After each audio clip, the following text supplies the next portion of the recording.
The phishing email. One day at Secure Tech Solutions, Emma received an email that seemed urgent.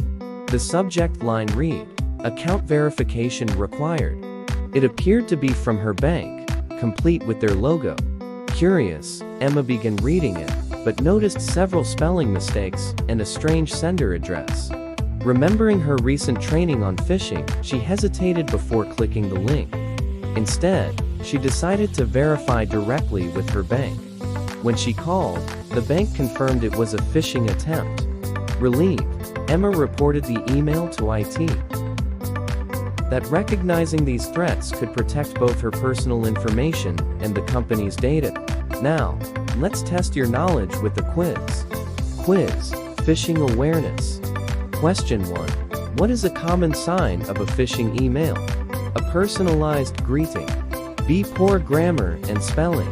C. Legitimate email address. D. Clear subject line. Correct answer, B. Poor grammar and spelling. Question 2. What should you do if you receive a suspicious email? A. Reply to it. B. Click on the links. C. Verify the sender's identity.